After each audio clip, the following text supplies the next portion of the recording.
In this video, I'm going to show you some things that you can copy from Roger Federer to improve your backhand in Spec tennis.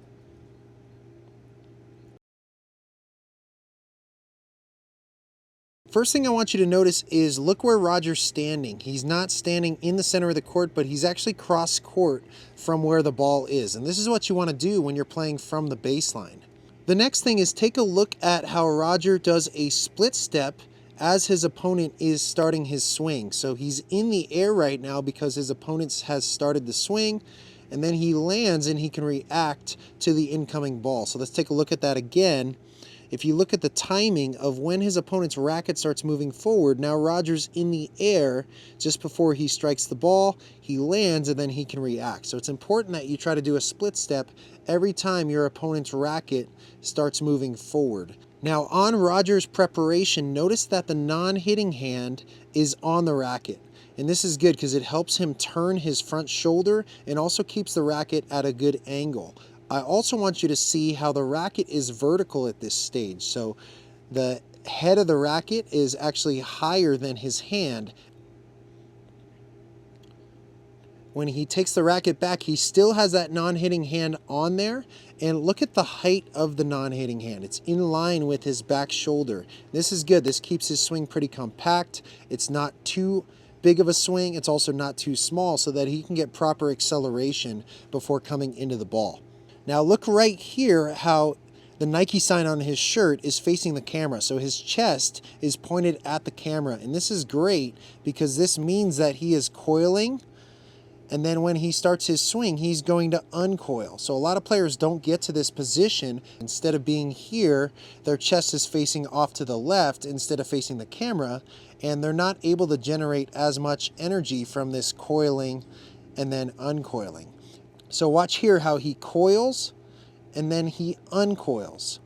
So that's generating a lot of power because he got his chest to face the camera for a brief moment before his swing. So now let's get on the Spec tennis court and see if I can replicate Roger's swing with a Spec tennis paddle. Number one is doing a split step when your opponent is about to hit the ball. So right when their paddle starts moving forward to swing, you're in the air doing a split step so that you're in the best possible ready position to react to their shot.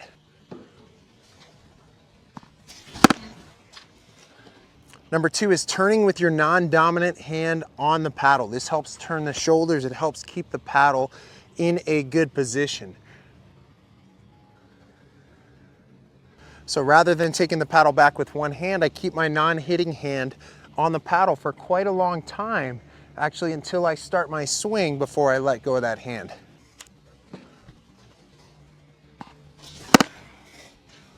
Number three is having the paddle vertical when you're turning. So my non-hitting hand is on there, but it's also in a more vertical position when it's going back. So the head of the paddle's up, the head of the paddle's not down if I'm trying to hit that advanced backhand. Number four is having our non-hitting hand around shoulder height when we're taking the paddle back. So it's not way up here, it's not way down here, but it's around shoulder height as that paddle is going back.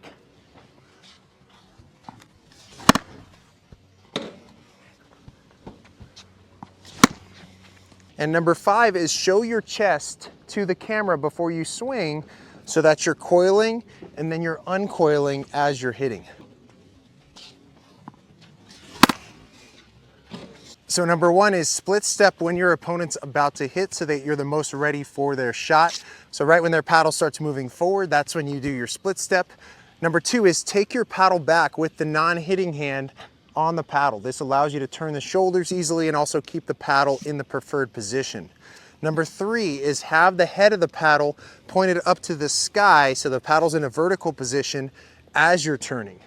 Number four is try to have this non-hitting hand at about shoulder height. We're talking back shoulder here as you're turning. So the paddle's not going back like this, too high. It's not going back too low if you're hitting this advanced topspin backhand, but try to have this hand at about shoulder height as you're making your turning move.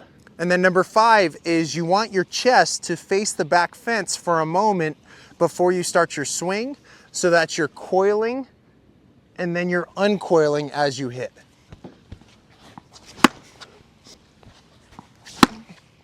So obviously my backhand's not as good as Roger Federer's, but we're doing some of the same things, which is what I want you to get from this video. So we both do a split step. We take our racket and paddle back with the non-hitting hand on there. The racket and paddle are vertical as they're going back. The non-hitting hand gets up to about shoulder height. We take that non-hitting hand off of there. Similar finish, similar non-hitting hand at the end.